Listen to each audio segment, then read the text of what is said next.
Hello everyone, in this lecture we will learn about the Dow's process, जो कि बहुत important process है।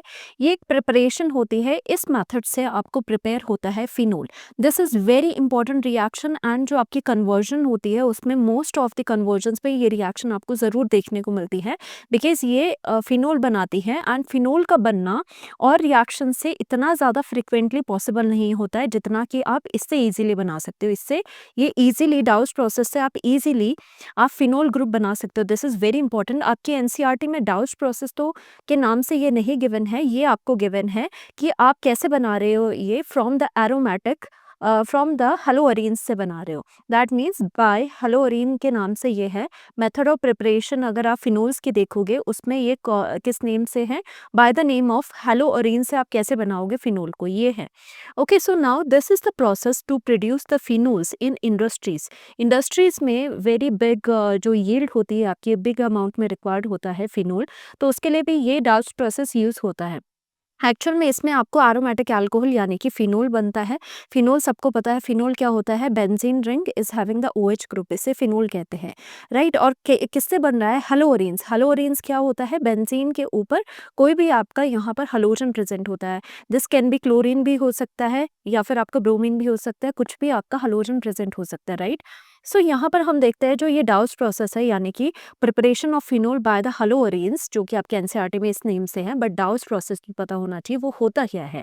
Actual में डाउस process involves the reaction of chlorobenzene with the sodium hydroxide.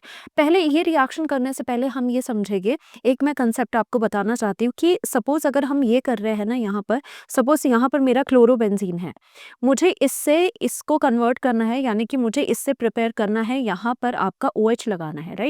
तो आप में से कुछ सोचोगे कि यहाँ पर हम NaOH, सिर्फ NaOH डाल देते हैं, उससे क्या होगा, ये जो आपका न्यूक्लियोफाइल है वो यहाँ पे सब्सटीट्यूशन करके OH लग जाएगा, ईजी है। बट ऐसा पॉसिबल नहीं होता है, क्योंकि अगर किसी ने इसको अच्छे से पढ़ा है तो आपको पता होगा जो क्लोरोबेंजीन होता है वो रेजोनेंस पे जाता है। रेजोनेटिंग स्ट्रक्चर्स में इस तरह से ये रेजोनेटिंग स्ट्रक्चर्स में जाता है, अगर किसी को याद हो। रेजोनेटिंग स्ट्रक्चर में जाने की वजह से ये वाला जो बॉन्ड है, ये वाला बॉन्ड में क्या आ जाता है, पार्शियल डबल बॉन्ड करेक्टर आ जाता है, राइट। यहाँ पर आपका पार्शियल डबल बॉन्ड करेक्टर आ जाता है, यानी कि ये आपको सिंगल बॉन्ड तो दिखाई दे रहा है, बट इसमें थोड़ा थोड़ा डबल बॉन्ड का करेक्टर भी है। और आपको पता है डबल बॉन्ड की स्ट्रेंथ ज़्यादा होती है then the single bond. Double bond को तोड़ना is quite difficult then your single bond. तो ये क्या होगा, यहाँ पर जो आप न्यूक्लियोफिलिक सब्सटीट्यूशन करने में इसे तोड़ रहे थे और यहाँ पर इसकी जगह OH यहाँ पर लगा रहे थे, ये उतना भी ईजी नहीं है जितना यहाँ पर नज़र आ रहा है। ओके, क्योंकि आपको पता है ड्यू टू द रेजोनेंस, अंदर ही अंदर यहाँ पे रेजोनेंस की वजह से यहाँ पर डबल बॉन्ड करेक्टर आएगा, जिसकी वजह से हमें ये बॉन्ड को ब्रेक करना है इज क्वाइट डिफिकल्ट। इसीलिए यहाँ पर क्या होता है, यहाँ पर विगरस कंडीशंस ली जाती है। ओके, विगरस कंडीशंस ली जाती है और आपके एसिडिफिकेशन होगी, हाई टेम्परेचर प्रेशर होगी, और उसी को देखते हुए, उसी को मॉडिफाई करके जो रिएक्शन आएगी उसको आप डाउस प्रोसेस लिखोगे, राइट। तो चलते हैं, फाइनल जो आपका डाउस प्रोसेस है वो है क्या एक्चुअल में। तो डाउस प्रोसेस में हमारा क्या होता है, पहले हम क्या करते हैं, क्लोरोबेंजीन ले लेते हैं। ओके, हेलोअरीन्स।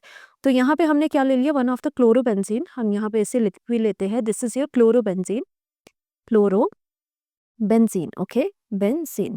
क्लोरोबेंजीन में हम क्या करेंगे, इसकी रिएक्शन हम करवा देंगे सोडियम हाइड्रोक्साइड के साथ, बेस के साथ, स्ट्रॉन्ग बेस NaOH के साथ करवा देंगे। बट इसमें इंपॉर्टेंट अब क्या, this is very very important, इसको बाईपास नहीं करना है आपने, क्योंकि आपको यहाँ पे टेम्परेचर 623 केल्विन लर्न होना चाहिए एग्जैक्ट, एंड जो आपका 300 ATM का प्रेशर है वो लर्न होना चाहिए। ये हाई टेम्परेचर एंड प्रेशर होता है, this is very very important. इसी के चलते ये रिएक्शन हो पाती है, क्योंकि विगरस कंडीशन है। अब नाउ यहाँ पे क्या होगा, बीच में आपके पास क्या बनेगा, यहाँ पे सोडियम फिनॉक्साइड बन जाता है। यहाँ पर आपका क्या बन जाएगा, यहाँ पर O पर नेगेटिव आ जाएगा और यहाँ पर सोडियम पॉजिटिव आ जाएगा। बीच में ये बनेगा, इसको क्या बोलते हैं, sodium. This is known as the sodium phenoxide, phenoxide. Okay, sodium को छोड़ के जितना भी है, this is your phenoxide ion. तो फर्दर क्या करते हैं, फर्दर आपको क्या करना है, जस्ट आपको एसिडिफिकेशन करनी है, दैट मीन्स एनी आपको एसिड यहाँ पे करनी है। दैट मीन्स यहाँ पे क्या हो रही है, एसिडिफिकेशन हो रही है। आपने एसिडिफिकेशन करनी है। एसिडिफिकेशन का मेन रोल होता है to provide the H positive ions. So यहाँ पर कितना हो रहा है, you will get, finally you will get, आपको यहाँ पर कितना बनेगा, यू विल गेट, यहाँ पर आपका OH लग जाएगा finally you are getting the phenol here. तो यहाँ पर आपका फिनोल बन रहा है और ये बहुत इंपॉर्टेंट आपकी प्रिपरेशन मेथड है, क्योंकि एक्चुअल में क्या हो रहा है, जब आपको क्लोरीन की जगह यहाँ पर OH लगाना है तो डायरेक्टली आप न्यूक्लियोफिलिक सब्स्टिट्यूशन रिएक्शन आप डायरेक्टली नहीं कर सकते। उसके लिए आपको विगरस कंडीशन देनी होगी, क्योंकि ये वाला जो बॉन्ड होता है वो सिंगल ना होके पार्शियल डबल बॉन्ड होता है, इसीलिए इससे ब्रेक करना डिफिकल्ट होता है। तो जब भी आपको आपके कन्वर्जन्स में जब भी आपको कोई क्लोरोबेंजीन या फिर कोई भी हेलोअरीन हो गया, उसको अगर आपको फिनोल में लेके जाना है तो डायरेक्टली आप NaOH अगर लगाओगे तो वो आंसर आपका गलत हो जाएगा। आपको ये वाली चीज़ें लिखनी है, प्लस सेकंड स्टेप में आपको एसिडिफिकेशन यानी कि H पॉजिटिव लिखना है, देन ओनली आप यहाँ पर कन्वर्जन कर सकते हो। बहुत छोटी सी डिटेल है बट ये बहुत ज़्यादा इंपॉर्टेंट है कि अगर आप ये नहीं लगाओगे तो कन्वर्जन में किया हुआ ये स्टेप आपका रॉन्ग हो जाएगा, राइट। तो डाउस प्रोसेस इन्वॉल्व्स क्या कहते हैं, रिएक्शन ऑफ क्लोरोबेंजीन किसके साथ हो रही है, सोडियम हाइड्रोक्साइड के साथ हो रही है at high temperature and pressures as given as written here, okay, to form the sodium phenoxide, आपको सोडियम फिनॉक्साइड बन रहा है। Then on treatment with the acid, कोई भी एसिड के साथ ट्रीटमेंट होने की वजह से Na आपका हट रहा है और यहाँ पर हाइड्रोजन आपका लग रहा है। So this is the Dow's process, the preparation of phenol, very important. Thank you so much.